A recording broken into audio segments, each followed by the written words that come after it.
आज आईएएफ के पास 11 अमेरिकी C-17 ग्लोबमास्टर 3 विमान हैं और वो दुनिया में इस विमान की दूसरी सबसे बड़ी ऑपरेटर हैं। लेकिन दूसरी तरफ दशकों से सेवा दे रहे पुराने AN-32 और IL-76 विमान अब जर्जर होने की कगार पर खड़े हैं। भारत के उत्तरी सीमाओं पर, हिमालय की ऊंचाइयों पर, लद्दाख के खड़े ऊंचे एयरबेस पर इन पुराने विमानों से काम निकालना अब मुश्किल होता जा रहा है। इसीलिए भारत सरकार एक ऐसे मेगा टेंडर की तैयारी में है जो दुनिया के सबसे बड़े ट्रांसपोर्ट विमान सौदों में शामिल होगा।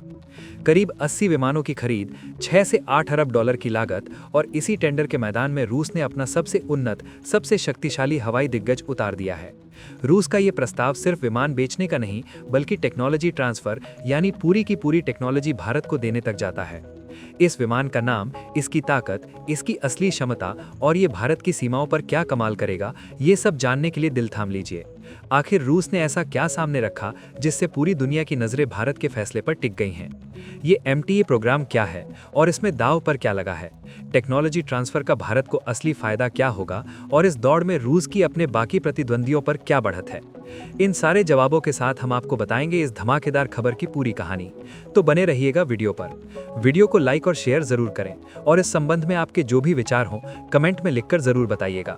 तो आखिर पूरा माजरा क्या है और रूस का ये ऑफर भारत के लिए इतना बड़ा क्यों है? चलिए इस पूरी बिसात को एक एक करके खोलते हैं। सबसे पहले समझिए उस MTA प्रोग्राम को जिसने इस सारे घमासान को जन्म दिया है। IAF यानी भारतीय वायुसेना के पास फिलहाल दो तरह के मुख्य ट्रांसपोर्ट विमान हैं।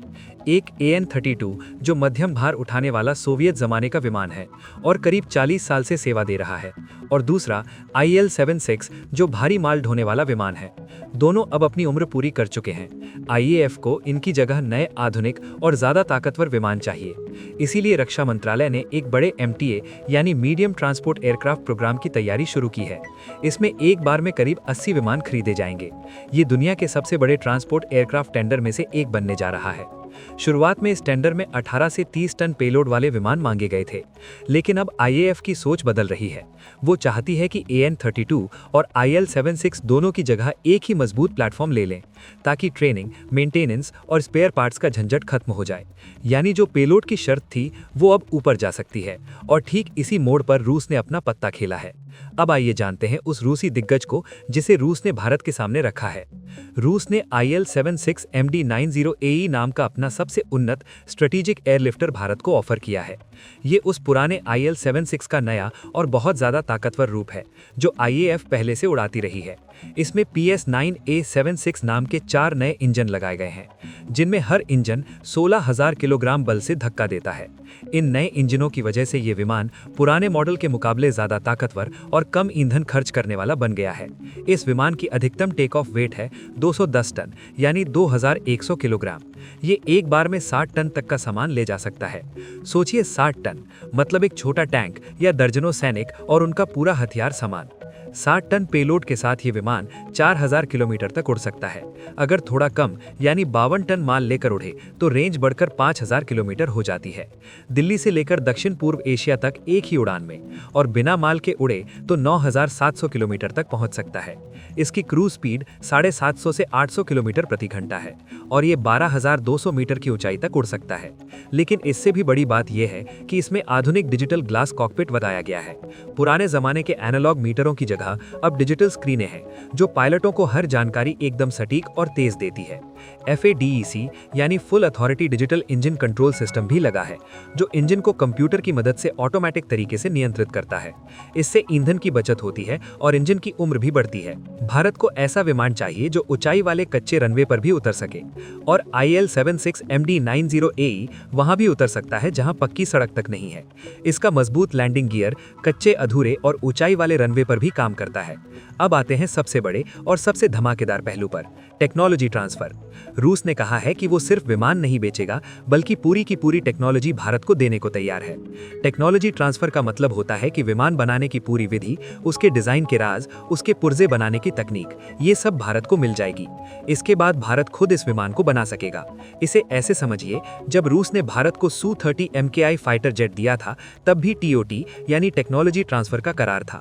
उसी के आधार पर HAL यानी हिंदुस्तान एरोनॉटिक्स लिमिटेड ने Su-30 MKI को भारत में ही बनाना शुरू किया। आज IAF के पास जो 260 से ज्यादा 23 MKI हैं, उनमें से बड़ी संख्या HAL ने नासिक में बनाई है। ठीक यही फॉर्मूला अब IL-76 MD-90AE के लिए लागू हो सकता है। अगर ये TOT डील पक्की होती है तो HAL इस विमान की असेंबली, रखरखाव, अपग्रेड और भविष्य में लाइसेंस प्रोडक्शन भी कर सकेगी। इसका मतलब ये हुआ कि भारत का रोजगार बढ़ेगा, विदेशी मुद्रा बचेगी और सबसे बड़ी बात, भारत को किसी और देश पर निर्भर नहीं रहना पड़ेगा। यही है आत्मनिर्भर भारत की असली उड़ान। अब सवाल उठता है, MTA टेंडर में और कौन-कौन मैदान में है? इस टेंडर में अभी तक मुख्य रूप से 3 देशों के विमानों की चर्चा है। अमेरिका का Lockheed Martin C-130J super Hercules, Brazil का एम्ब्रेयर KC-390 मिलेनियम और यूरोप का एयरबस 4100M एटलस। ये तीनों 18 से 30 टन की पेलोड रेंज में आते हैं और शुरुआती MTA शर्तों के मुताबिक थे। लेकिन अब जब से IAF AN-32 और IL-76 दोनों को एक ही मंच से बदलने की बात कर रही है, पेलोड की जरूरत बढ़ सकती है। और तब इन तीनों के सामने IL-76 MD-90AE की 60 टन की पेलोड क्षमता एक बड़ी चुनौती बन जाती है। ये विमान मध्यम और भारी दोनों भूमिकाएं निभा सकता है। एक ही विमान दो काम। इसके अलावा IAF के पायलट और टेक्नीशियन पहले से IL-76 को जानते हैं। उनके लिए IL-76 MD-90AE पर स्विच करना नए विमान को शुरू से सीखने से कहीं ज्यादा आसान होगा। ये भी एक बड़ा स्ट्रेटेजिक एडवांटेज है रूस के पक्ष में। अब आते हैं भारत की असली जरूरत पर। भारत की सीमाएं 2 ऐसे देशों से लगती हैं जो हमेशा चुनौती बनी रहती है। उत्तर में चीन और पश्चिम में पाकिस्तान। लद्दाख, अरुणाचल प्रदेश, सिक्किम जैसे दुर्गम इलाकों में सड़क से सामान पहुंचाने में दिन लग जाते हैं। वहीं एक शक्तिशाली ट्रांसपोर्ट विमान कुछ घंटों में टैंक, मिसाइल सिस्टम और सैनिकों को फ्रंट पर पहुंचा सकता है।